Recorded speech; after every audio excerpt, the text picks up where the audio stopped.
Have you ever been on the receiving end of your child handing you their trash to throw away? Or even worse, just dropping it on the ground? Lovely. Makes you feel like a really great parent when that happens. You're like, am I your servant? What have I done to make you believe that I'm your servant? Welcome to Worldly Families. I'm Justine Janae. Traveling to over 40 countries and living abroad has shown me that the mainstream American way of doing things is not always the best. I'm all about showing you new ways of being and doing so you can live and parent more intentionally and more joyfully. In this video, I'll be talking about how to raise helpful, responsible children. In other cultures around the world, kids start helping out as soon as they can. We're talking 2-3 years old, helping with little tasks. In the US, we tend to coddle our kids, honestly. We help them do things that they already know how to do, like brush their teeth, hold their backpack for them, make them dinner even, or toast in the morning. This is because since the 1920s, when we've experienced a lot of economic growth and prosperity, we've gone from seeing our kids as economic assets that could, for example, help on the farm, to economically worthless but emotionally priceless. David Lancy, the author of a book called The Anthropology of Childhood, who studies cross-cultural child-rearing practices, has said that there are basically no other cultures around the world where kids don't help out. It's, quote, absolutely universal for kids to want to help out.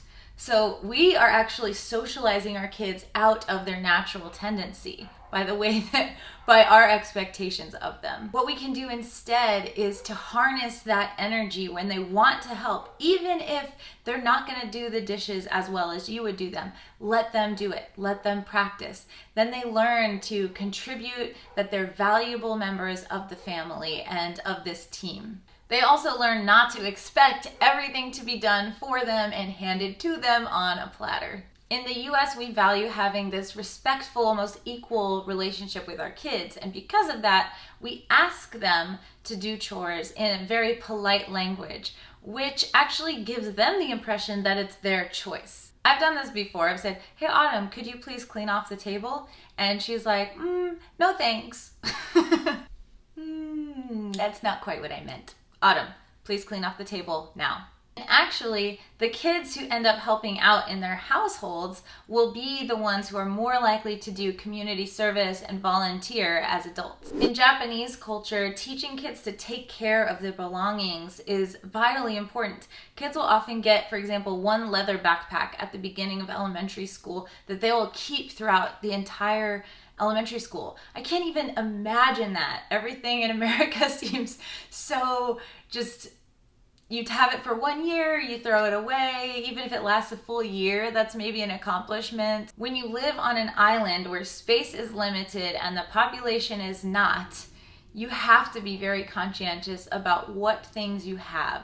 Not to have too many things, to make sure the things you have are high quality and sustainable, and to take good care of them. In the US, we are blessed and cursed with all of this space. It makes it feel like we can just get a new whatever it is. Oh, that broke, just get a new one. Well, where does the old one go? It goes into a landfill, or it goes into our oceans. It breaks down into microplastics. We end up eating it in our sushi. It's not a good look.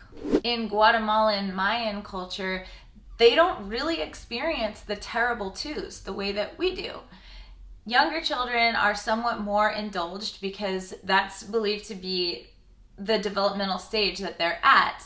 They're not held responsible for acting the way older children are. But as soon as they become old enough, they need to then be the ones indulging their younger siblings. So the idea of sharing between, say, a 6 or 7-year-old and a 1-year-old, it's not meant to be equal. The baby is going to get more because the baby is at a developmental stage where they don't understand sharing as much. In the US, we have this view of children that's an anachronism from back in the day with the Puritan mindset that children were these wild creatures that essentially we needed to break their will. What a view of a child, huh? Because of that, we're always trying to teach our kids, even against their will, even before they're developmentally ready for it, to share and to cooperate. And it forces these power struggles between siblings, between parent and child. It's really not that helpful.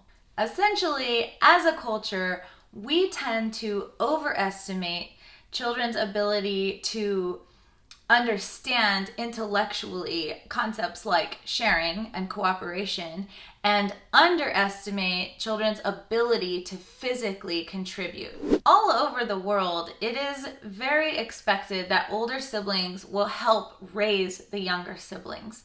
In the US, we tend to worry that that might cause resentment or other feelings, and we want to give everybody their equal individualized attention. That is all well and good if it goes along with the idea that older siblings do need to accept some responsibility for helping raise their siblings. It's going to develop leadership skills in them, compassion, responsibility, a whole host of amazing qualities from helping raise the younger siblings. And it's something that's done in a very healthy way all over the world. As our kids get even older and they enter adolescence, American parents tend to dread adolescence. Like, it's this nightmarish phase.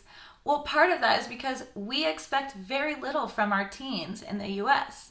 We should expect more from them. We should expect them to cook meals, to help with the younger siblings, to contribute to whatever's happening in the family. We also tend to try to shield our teens from experiences that would actually help them learn and grow and understand the world in which we live and why it's important to stick together and to have each other's backs as a family. Instead, in cultures like Sweden, what they do is they see their role as guiding and providing some advice and some thoughts and some wisdom from their own experience, and then letting the children, the teens, make their own decisions.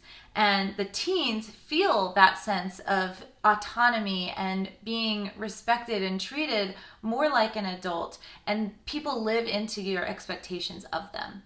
So teens in Sweden have generally phenomenal relationships with their parents. Some things are non-negotiable, like wearing a seatbelt, wearing a helmet, having a curfew. But for most things that are not directly related to physical safety, the emphasis in Swedish culture is more on helping kids hone their innate sense of judgment. And that's gonna take some holding back. That's gonna take some, we'll see how this one goes. But generally, if you trust, you will be rewarded by a flourishing human being.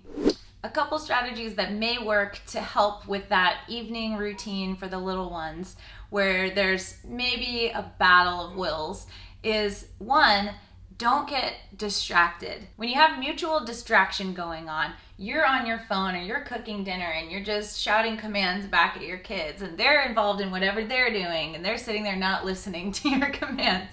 That's not a good equation for getting things done. Instead, set down whatever you're working on, take a minute to actually go over, be physically close within 2 or 3 feet of your child. Maybe touch them on the shoulder or something, maybe look them in the eye and say, I need you to do your bedtime routine now. It's not a, will you please start to get ready? None of that. I need you to do your bedtime routine now. And you expect that right then they will get up and go do their bedtime routine. Another tactic that works is actually playfulness. In Japan, it's very common for parents to pick up an inanimate object and give that object feelings like, oh, Mr. Toothbrush, I'm so lonely. I really wish somebody would brush their teeth with me. If you like this video, please subscribe and click the bell to be notified every time I release a new one. I'd also love to hear in the comments what resonates the most, because it helps me choose future video topics. Thank you so much. See you in the next video.